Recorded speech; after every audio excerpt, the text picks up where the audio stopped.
여러분 반갑습니다. 사랑하고 존경하는 우리 선배 박영호 목사님 심호하신 교회에 와서 함께 예배하게 돼 정말 기쁘고 하나님 앞에 감사를 드립니다. 조금 전 우리 찬양을 함께 들었는데 제가 설교하지 않고 그냥 그 찬양만 한 10번쯤 들어도 그냥 될 것 같습니다. 보라 하나님은 나의 구원이시라, 그것하고 내 안에 사시는 분이 그리스도라, 같은 고백이 아닐까 그런 생각이 듭니다. 감사합니다. 지금으로부터 약 2700년 전, 그러니까 우리 주님이 오시기 약 700년 전이지요. 하나님의 백성 이스라엘이 북쪽 이스라엘 왕국과 남쪽 유다 왕국으로 나누어져 있을 때의 일입니다. 북쪽 이스라엘 왕국은 일찌감치 하나님을 떠나서 이제 망할 날이 얼마 남지 않았습니다. 그리고 남쪽 유다 왕국은 그보다 조금 낫긴 했지만 하나님에게서 점점 멀어져서 역시 국운이 많이 기울어 있었습니다. 이 무렵 남쪽 유다는 아하스라고 하는 아주 악한 왕이 다스리고 있었는데 어느 날 전쟁의 소식이 들려왔습니다. 바로 이웃에 있으면서 오랜 세월 이스라엘 백성을 괴롭혔던 아람이라는 나라가 북왕국 이스라엘과 동맹을 맺고 남쪽 유다로 쳐들어온다는 소식이었습니다. 온 나라가 공포에 휩싸였습니다. 북왕국 이스라엘 하나만 쳐들어와도 막기가 쉽지 않은데 그보다 더 큰 나라인 아람까지 합세했다면 이거 큰일입니다. 그래서 왕과 온 백성이 성경에 나와 있는 표현대로 숲이 거센 바람에 흔들리듯 와들와들 떨었다, 그렇게 말하고 있습니다. 그렇지만 싸우지 않고 항복할 수 없지 않겠습니까? 그래서 방어에 나선 이 아하스 왕은 두 가지 조치를 취했습니다. 첫째는 예루살렘으로 들어오는 물길을 지켰습니다. 예루살렘은 두 개의 샘에서 나는 물로 살아가는데 그 가운데서도 중요한 이 기혼 샘을 방어한 것입니다. 그리고 두 번째로는 아시리아 왕에게 지원을 요청했습니다. 성경에 아수르로 나오는 바로 그 나라인데 좀 멀리 있지만 더 강대국입니다. 그래서 그 아수르 왕에게 편지를 보내기를 저는 왕의 신하요 아들이 올시다, 그렇게 하면서 도와달라고 했고, 그걸로도 모자라서 하나님의 성전에 있던 보물까지 꺼내가지고 선물로 함께 보냈습니다. 그러자 하나님께서는 선지자 이사야를 아하스 왕에게 보내셨습니다. 아시리아 왕에게 도와달라는 편지를 보낸 다음 몸소 기혼 샘의 물길을 방어하고 있는, 그러면서 겁에 질려 있는 아하스 왕에게 이사야는 하나님의 말씀을 전했습니다. 이사야 7장 4절 말씀인데, 너는 삼가며 조용하라. 르신과 아람과 르말리아의 아들이 시비 노할지라도 이들은 연기나는 두 부지깽이 그루터기에 불과하니 두려워하지 말며 낙심하지 말라. 한마디로 정신 차려라.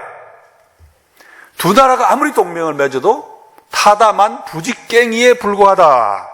그러니 절대 겁먹지 마라 하시는 말씀이었습니다. 그리고는 여호와만 믿고 의지하면 반드시 이긴다, 그런 약속까지 주셨습니다. 하나님께서는 아하스 왕에게 하나님 당신의 말씀이 참되다고 하는 것을 확실하게 증거하시기 위해서 무슨 징조, 곧 어떤 증거를 하나 요구하라, 그렇게 말씀하셨습니다. 그런데 아하스 왕은 자기는 감히 하나님을 시험할 수 없다 그러면서 거절했습니다. 믿음이 좋아 그런 게 아닙니다. 하나님 대신 내 전략을 믿고 하나님 대신 아시리아라고 하는 큰 나라를 의지하려고 했기 때문입니다. 그래서 이사야 선지자는 아하스 왕의 불신앙을 꾸짖고 하나님께서 직접 징조를 주신다 하고는 이 말씀을 전했습니다. 우리가 너무나 잘 아는 이사야 7장 14절 말씀입니다. 보라, 처녀가 잉태하여 아들을 낳을 것이요 그의 이름을 임마누엘이라 하리라.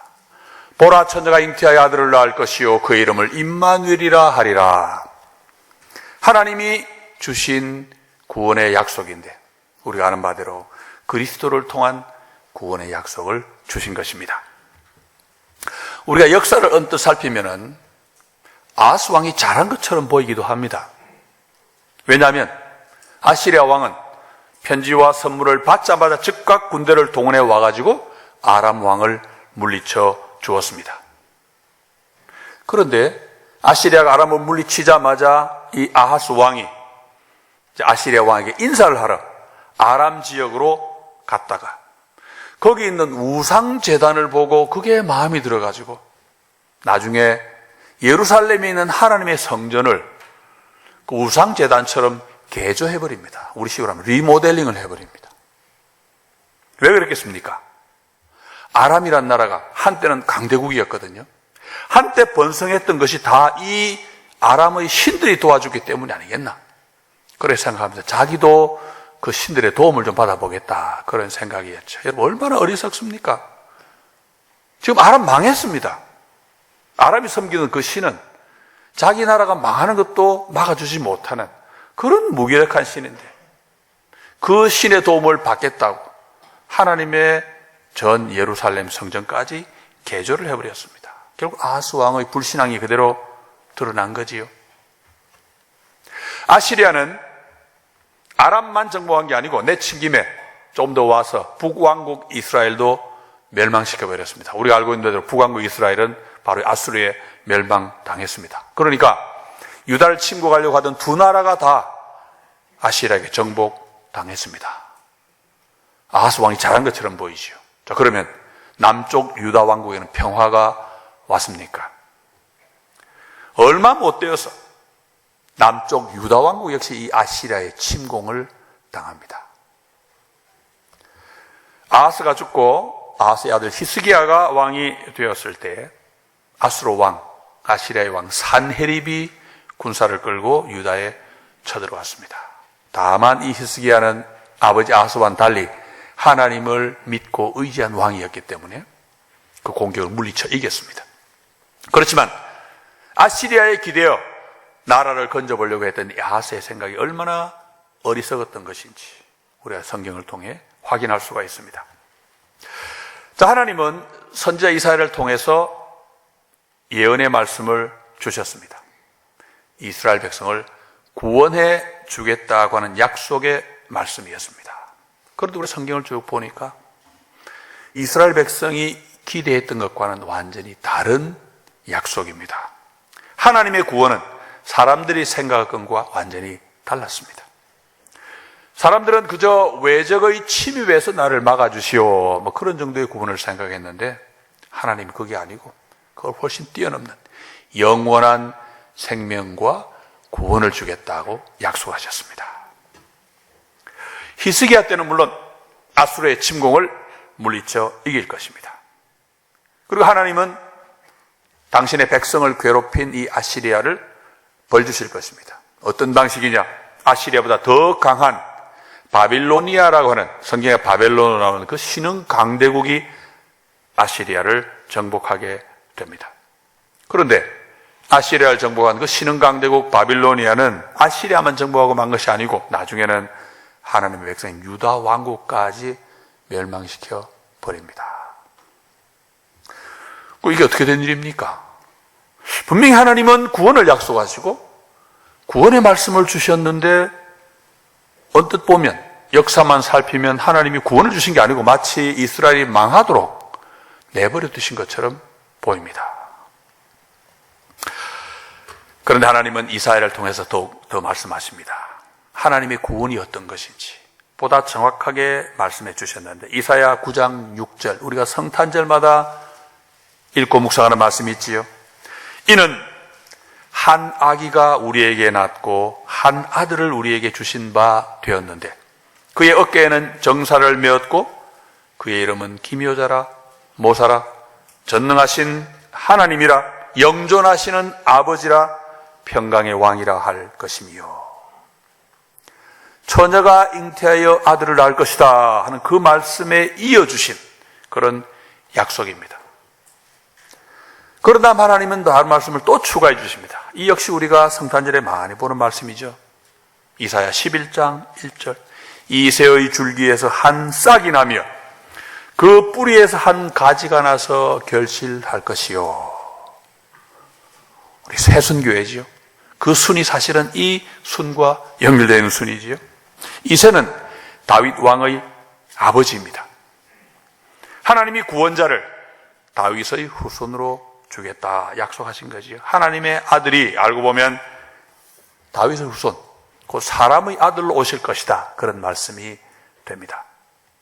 그런 다음 하나님은 그 아들이 어떻게 구원을 이루실 것인지 이렇게 약속해 주십니다. 이사야 11장 16절 말씀인데, 그의 남아있는 백성 곧 아수르에서, 아시리아에서 남은 자들을 위하여 큰 길이 있게 하시되 이스라엘이 애굽 땅에서 나오던 날과 같게 하시리라. 예수 그리스도를 통한 구원을 약속하시는 말씀입니다. 이스라엘 백성이 애굽 땅에서 나온 사건은 구약 성경이 기록하고 있는 큰 하나님의 구원 사건입니다. 그날은 구원의 날입니다.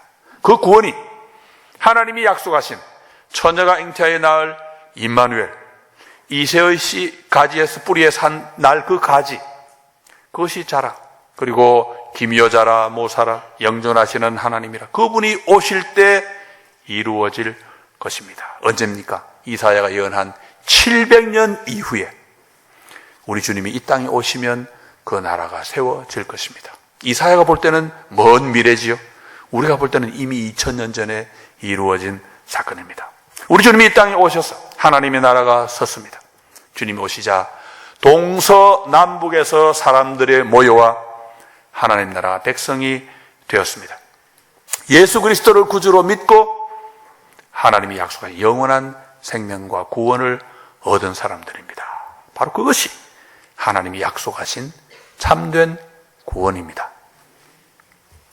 자, 오늘 읽을 본문은 바로 그 뒤에 일을 적고 있습니다. 그 날에 그랬습니다. 언제겠습니까?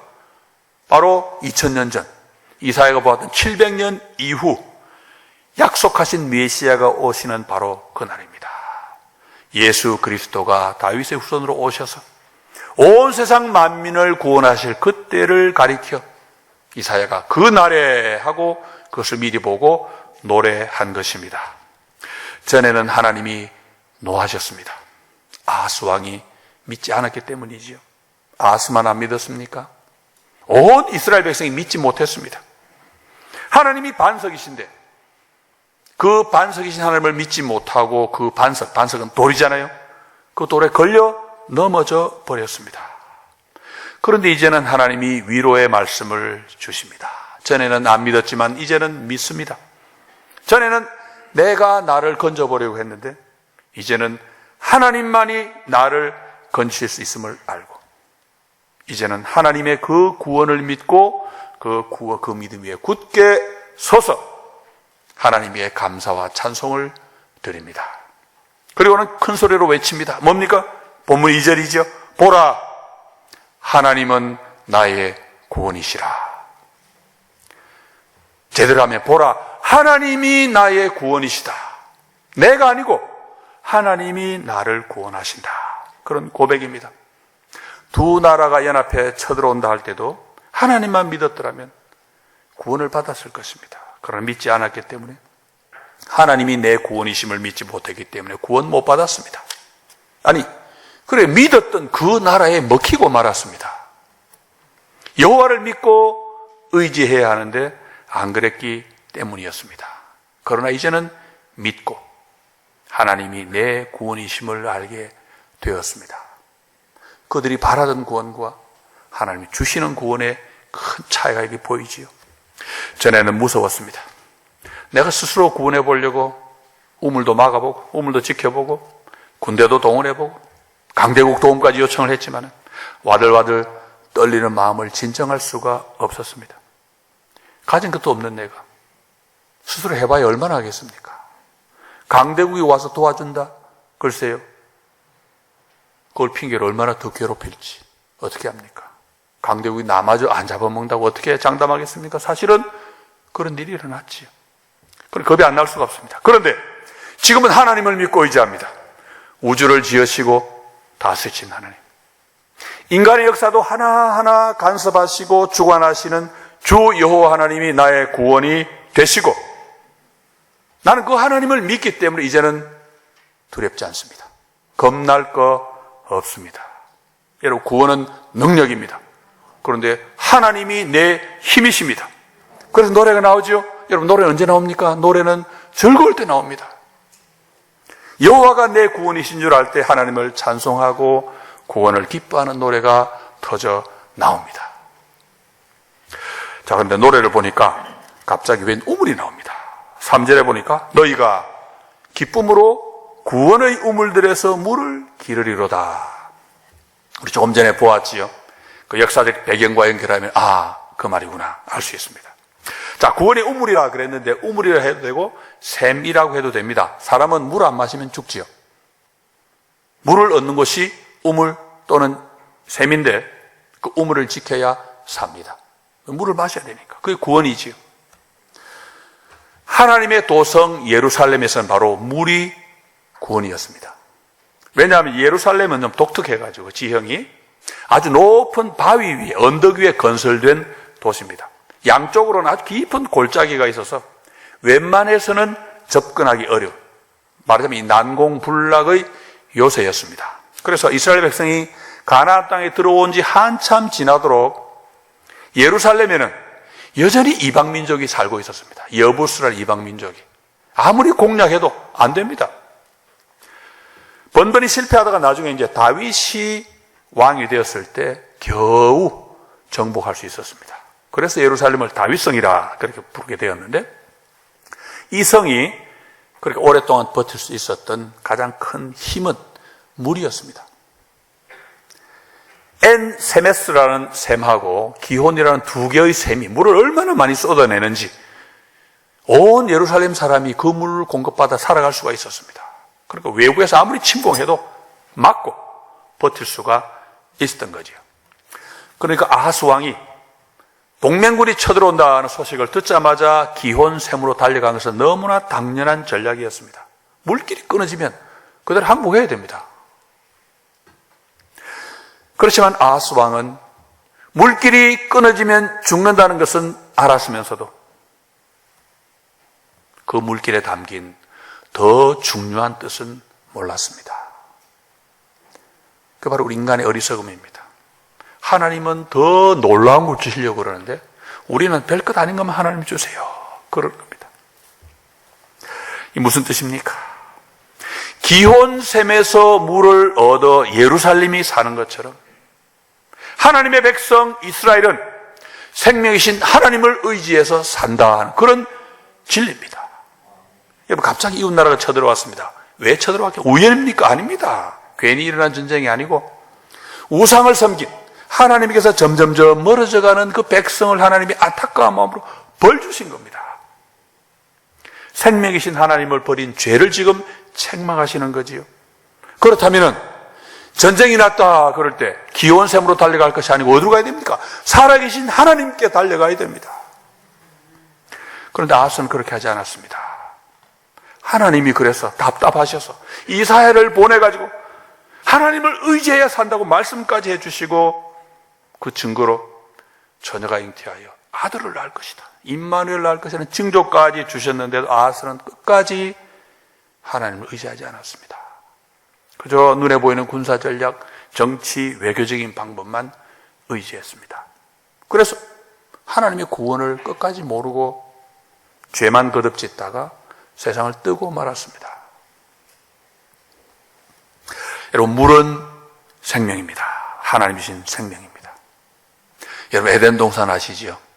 에덴 동산에 물이 많았습니다. 얼마나 많았습니까? 거기서 나온 물 하나로 큰 강이 4개가 만들었을 정도로 물이 풍성했습니다. 하나님의 생명이 풍성했다, 그런 뜻입니다. 여러분, 시편 36편 8절과 9절은 물과 생명을 이어서 이렇게 설명합니다. 주께서 주의 복락의 강물을 마시게 하시리이다. 진실로 생명의 원천이 주께 있사오니. 샘이신 하나님에게서 물처럼 나오는 그것이 바로 참 생명입니다. 그럼 하나님을 떠나면 어떻게 됩니까? 하나님의 생명이시니까 하나님을 떠나면 죽습니다. 두말할 필요 없지요.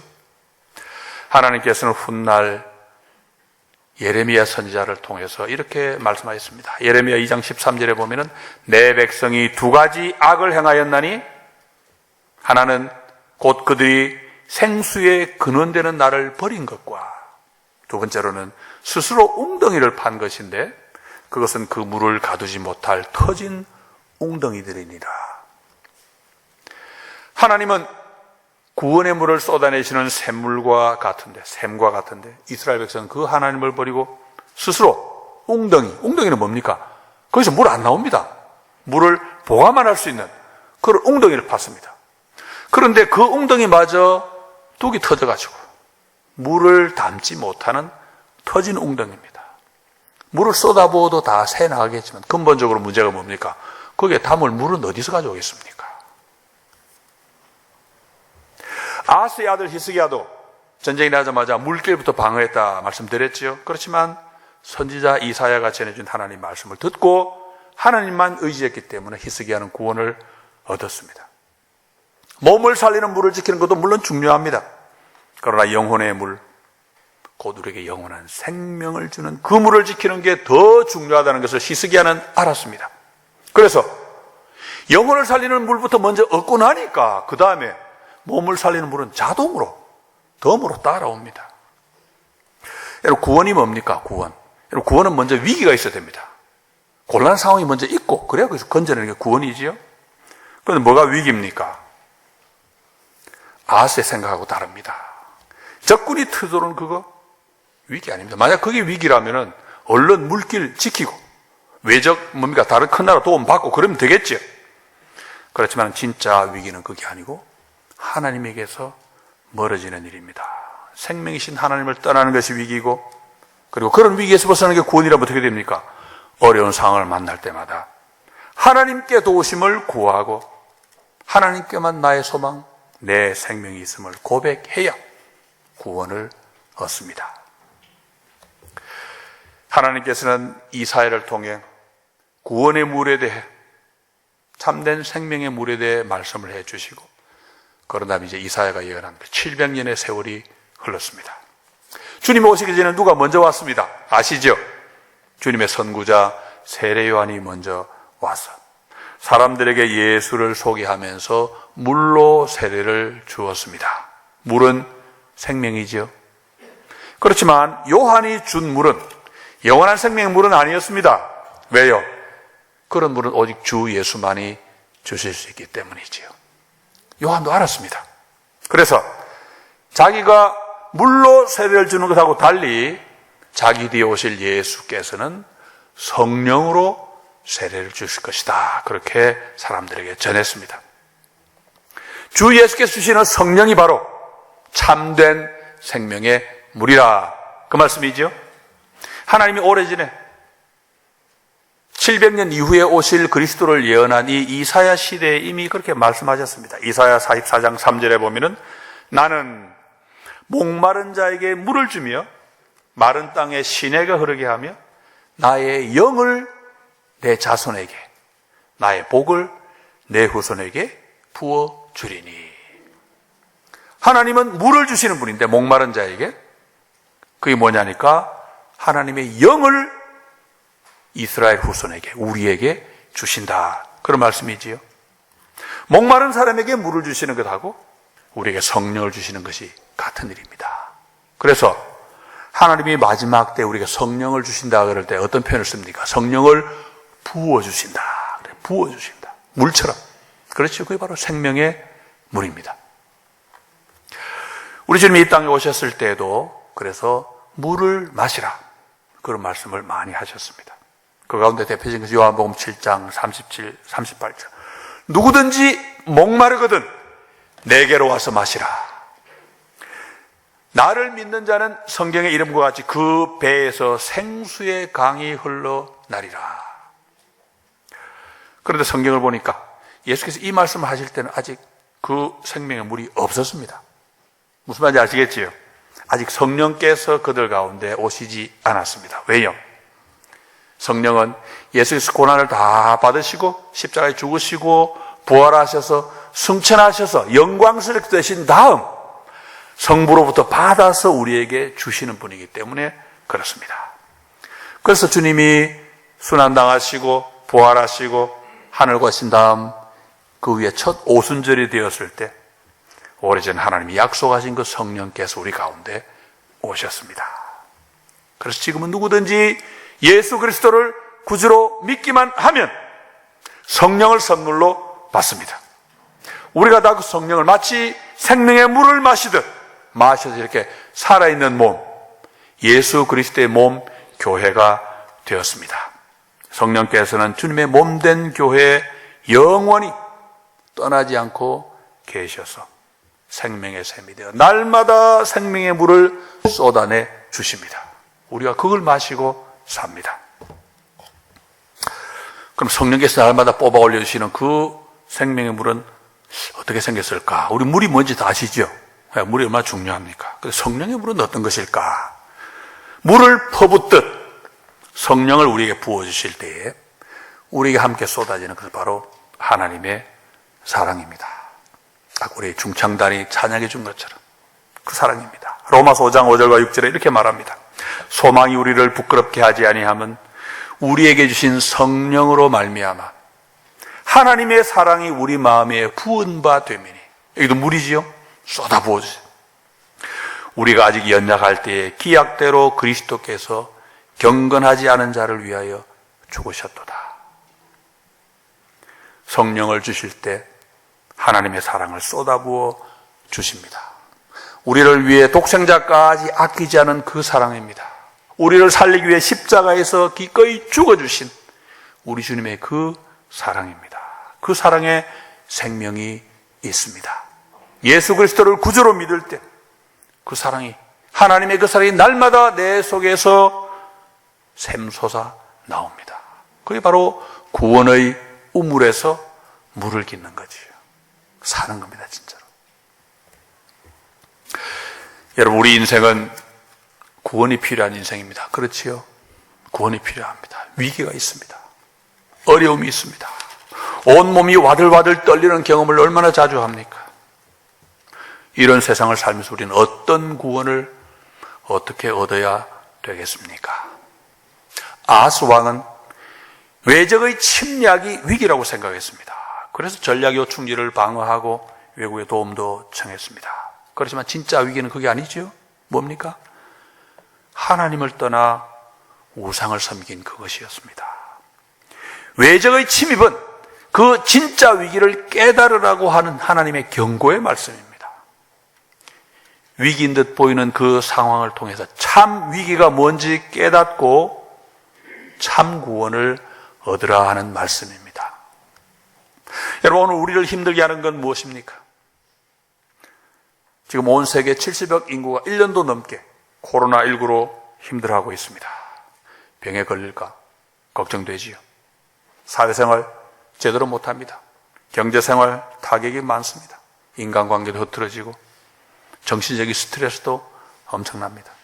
우리 성도들은 그 즐거운, 그 재밌는 교회 생활을 제대로 못하면 1년이 넘어 쉬운 말로 굶었어요.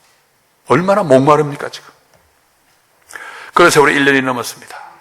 그런데 가만히 생각해 보면 그럼 1년 전에는 모든 게 행복했나? 그건 아니지요. 그때도 역시 우리 삶은 힘들었습니다.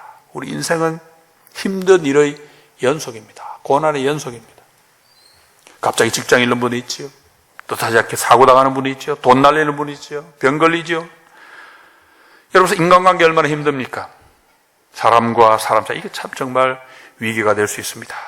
부부 사이 그렇지요. 부모와 자녀 사이도 그렇고 형제 사이도 마찬가지입니다.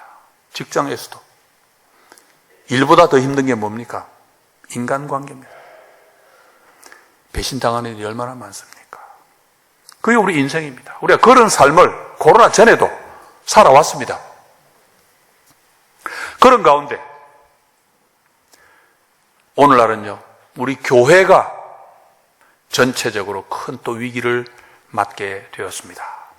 교회의 도덕적인 부패는 사실은 거기 포함이 안 됩니다. 왜냐하면 교회가 도덕적인 부패로 세상에 손가락질 받은 일은 어제 오늘 일이 아니잖아요. 주님은 우리를 세상의 빛으로 세우셨는데 우리가 얼마나 못했으면 세상보다 더 어둡다, 그런 말까지 들려옵니다. 그런 어려움이 이어지고 있는 가운데 최근은 또 다른 측면에서 복음과 교회를 향한 공격이 진행되고 있습니다. 어제 저녁에 오신 분들 우리 같이 좀 나누죠. 포스트 모더니즘이라고 하는 상대주의 사상이 이 세상을 완전히 장악했습니다. 어떻게 됩니까? 절대적인 거, 예수 그리스도만이 길이요 진리요 생명이시라 하는 그 말씀의 진리를 공격합니다. 왜 그것만 진리냐 따지죠. 천문학과 생물학 같은 자연과학이 발전합니다. 그래서 우주의 기원, 인간의 기원, 거기에 대한 성경의 말씀을 공격합니다. 그거 맞나? 우리 연구해보니까 다르던데. 그런 공격을 감행하고 있지요. 거기다 인공지능을 비롯한 오늘 오후에 생각할 주제인데, 각종 기계와 기술의 발달로 우리 인류 전체의 가치관이 흔들립니다. 뒤집힙니다. 하나님이 세우신 사람과 사람 아닌 것들, 자연 사이의 엄격한 구분이 무너지고 있습니다. 혼란에 빠져들고 있습니다. 우리 시대의 사상과 학문과 기술이 세 가지가 함께 모여서 거대한 싸움을 우리 교회를 향해 걸어오고 있습니다. 여러분, 이 싸움은요, 옛날 유다를 침공했던 이스라엘과 아람 연합군의 공격하고는 비교도 할 수 없을 만큼 무시무시한 공격입니다. 우리가 과연 이 싸움에서 이길 수 있을까? 확신도 잘 서지 않습니다. 아직 많은 사람이 이런 싸움이 있는 줄도 모르기 때문에 사실은 더 상황이 심각합니다. 말하자면 교회는 지금 총체적 난국, 총체적 위기 가운데 있습니다. 성도 개인과 온 교회가 위기 가운데 있는 지금 우리 성도들이 꼭 기억해야 할 것이 한 가지 있습니다. 그 뭡니까? 이 모든 것이 진정한 위기는 아니라 하는 사실입니다. 우리 삶의 진정한 위기는 거듭 말씀드리지만 하나밖에 없습니다. 생명이신 하나님을 떠나는 일입니다. 하나님께서 멀어지는 일입니다. 하나님의 생명으로 오신 예수 그리스도를 믿지 않는 그게 진짜 위기입니다. 그러니 많은 사람들이 위기라고 부르는 그 상황, 개인적인 것이든 교회적인 것이든 그것은 하나의 계기에 지나지 않습니다. 내 삶에 일어나는 크고 작은 어려움은 큰 결단을 위한 계기에 지나지 않습니다. 무슨 결단이겠습니까? 바로 믿음의 결단. 하나님을 믿느냐? 아니면 내 힘을 믿느냐? 주 예수를 의지하느냐? 아니면 내 힘과 내 방법을 의지하느냐? 성령을 따를 것인가? 아니면 내 육체의 욕심을 따를 것인가 하는 결단입니다. 여러분, 우리 삶에는 그런 계기가 계속 옵니다. 많은 고난, 위기, 종류가 얼마나 많습니까? 죄를 지어 고생할 때 있지요? 아하스왕처럼 하나님 안 믿는 그런 죄를 지어서 고생할 수가 있습니다. 또 때로는 죄를 안 지었지만 하나님이 우리를 훈련시키시려고, 우리 믿음을 키우시려고 고난을 주시기도 합니다. 그런 고난을 잘 이겨내면 우리 믿음이 아주 깊어지고 든든해집니다. 또 때로는 아무리 생각해도 이유를 알 수 없는 고난도 있지요. 그런 고난은 사실 주님 앞에 서는 그날까지, 가서 하나님께 직접 설명을 들을 때까지는 이유를 알 수 없는 그런 고난들도 많이 일어납니다. 때로는 화도 납니다.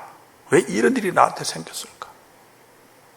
가슴이 두근거리고 팔다리가 덜덜 떨리기도 하고 하염없이 눈물이 흐르기도 합니다. 하지만 여러분, 그럴 때마다 잊지 마시기 바랍니다. 그건 진짜 위기는 아닙니다. 우리 육신의 목숨이 왔다 갔다 하는 그런 상황이라도 그건 진짜 위기가 될 수 없습니다. 진짜 위기는 하나밖에 없다고 그랬지요. 내 영생의 문제, 영원히 사는 문제가 오락가락할 그때가 진짜 위기입니다. 주님의 몸된 교회가 지금 사면 초가를 맞는 것 같지만은 그것도 위기는 아닙니다. 왜 아닙니까? 우리가 살면서 겪는 어려움이나 아픔은 하나님이 이사야를 통해 주신 말씀대로 하면은 타담한 부지깽이에 지나지 않습니다. 겁내지 마라. 하나님 우리에게 거듭 말씀하십니다. 두려워하지 말아라. 여러분, 아시아를 의지하다가 어떻게 됐습니까? 아시리아한테 당했잖아요. 우리도 똑같이 경험합니다. 돈 믿으면 어떻게 됩니까? 돈에 당합니다. 사람 믿으면요, 사람한테 당합니다. 그래서 우리는 어려움을 겪을 때마다 하나님께, 하나님 이 어려움 좀 없애주세요. 너무 아픕니다. 기도하지요. 그렇지만 그렇게 기도하면서도, 아픔을 겪으면서도 하나님이 이미 그리스도 예수 안에서 우리에게 구원을 주셨다는 사실을 생각하고 기뻐해야 됩니다. 그 구원의 샘에서 기쁨으로 물을 퍼낼 수 있어야 됩니다. 항상 기뻐하라. 왜요? 하나님이 주신 그 구원은 그 무엇과도 비교할 수 없는 놀라운 것이기 때문에 그렇습니다. 그래서 우리 믿는 사람들은 몸과 마음이 괴로워도, 눈에서는 눈물이 흘러대요, 마음에서는 기쁨의 샘이 솟아나게 됩니다. 그 물을 벌컥벌컥 마시고 주 예수 안에 있는 생명의 기쁨을 마음껏 누리는 거지요. 여러분, 오늘 우리는 하나님의 구원이 필요한 시대를 살아가고 있습니다. 우리 한 사람 한 사람도, 우리 교회도, 한국교회뿐 아니라 전 세계 모든 교회도 하나님의 구원이 그 어느 때보다도 절실한 그런 시대를 살아가고 있습니다. 어려움을 극복하기 위해 노력해야죠. 그것도 중요합니다. 믿음이 좋은 희석이야 돼요. 하나님을 믿으면서 또 물 근원도 방어했습니다. 그러니 코로나 시절 나 개인의 건강을 지키기 위해서도 애써야 되고, 경제적인 어려움을 이겨내기 위해서도 나 혼자 또 서로 함께 노력해야 됩니다. 교회는 또 우리 시대의 사상에 맞서기 위해 부지런히 그 사상을 연구해야 되고, 과학이 어떻게 도전해 오는지 살펴야 되고, 기술이 어떻게 우리 생각을 바꾸고 있는지 잘 분석해야 됩니다. 그리고 그런 내용을 서로 나누고 자녀들에게도 가르쳐주고, 그래서 다음 세대 교회를 세우기 위해서 노력해야 됩니다. 그렇지만 그 모든 노력 가운데 항상 잊지 말아야 돼요. 한 가지가 있지요. 그 모든 것은 계기일 뿐 진정한 위기는 될 수 없다 하는 것입니다. 현실의 크고 작은 어려움에서 벗어나는, 그게 우리가 바라는 구원 아닙니다. 옛날 이스라엘 백성은 그게 구원인 줄 알았습니다. 그러나 하나님이 그것과 비교할 수 없는 훨씬 크고 놀라운 구원을 우리를 위해 준비하고 지금도 주십니다. 하나님의 구원은 이 땅의 모든 조건을 뛰어넘는 하나님의 능력입니다. 이 땅이 아닌 영원의 세계에 속한 구원입니다. 우리 새순교회가 지난 37년 역사를 잘 지내온 것도 저는 하나님의 이 구원을 바라보고 믿었기 때문이라고 저는 믿습니다. 물론 이 땅을 초월하는 구원이라고 해서 이 땅과 무관한 구원으로 생각하시면 안 됩니다. 이 땅과 깊이 연결되어 있습니다. 하나님 주시는 그 참된 구원은 우리로 하여금 이 세상을 바로 살도록 도와주는 구원입니다. 어려움 속에서도 멋지게 살 수 있는 원동력이 됩니다. 여러분, 세상 사람들 한번 보십시오. 특별히 현대인들, 살았는지 죽었는지 구분이 안 될 정도로 무의미하게 희미하게 사는 사람들은 얼마나 많습니까? 그런 사람들과 달리 우리는 하나님의 생명을 가진 사람으로서 하나님의 사랑을 알고 예수 그리스도의 은혜를 알고 그 사랑과 은혜를 우리 삶에서 실천하기 위해 애쓰게 됩니다. 영원한 구원인데 이 땅 우리 삶을 바꾸어 놓는 그런 구원입니다. 우리가 이 땅을 살면서 다른 그 무엇을 잃더라도 여러분, 이거 하나만은 절대 잃어버리면 안 되겠지요. 여러분, 이 땅의 모든 것을 잃더라도 이 구원 하나는 끝까지 붙들어야 됩니다. 그리고 그 구원의 힘으로 오늘도 살아갈 수 있어야 됩니다. 보라, 하나님은 나의 구원이시라. 그 구원의 하나님을 날마다 찬송할 수 있어야 됩니다. 그 구원이 내가 이 땅을 살아가는 이유가 되고, 살아가는 원리가 되고, 살아가는 동력이 되어야 됩니다. 그러자면 우리 한 사람 한 사람이, 그래도 우리 새순교회 전체가 하나님의 영이신 성령으로 충만해야 됩니다. 성도 모두가 생명이신 하나님의 샘물을 풍성하게 마실 수 있어야 됩니다. 그럼 구체적으로 뭡니까? 답은 늘 똑같습니다. 항상 말씀과 기도입니다. 말씀에 충실하고 함께 기도하고, 그리고 그 말씀을 나누고 같이 기도하는 이 교회 생활이 정말 중요하다는 걸 우리 기억해야 됩니다. 여러분, 인생은 누구에게나 어렵습니다. 나는 인생 너무나 쉽다, 저는 그런 사람 못 봤습니다. 그런 사람 없습니다. 누구에게나 어렵습니다. 그렇지만 내가 겪는 어려움 그 자체가 문제가 아니고 진정한 문제는 내 믿음입니다. 믿음이 문제입니다.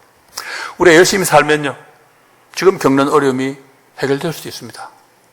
어떤 경우는 열심히 살았는데도 해결은커녕 더 악화될 수도 있습니다. 그런데 믿는 우리에게는 어느 쪽이든 괜찮아야 됩니다. 관계없습니다. 왜요?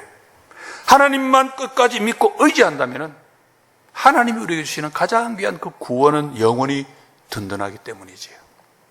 여러분, 삶이 아무리 힘들어도 기쁨과 감사를 잃지 마시기 바랍니다.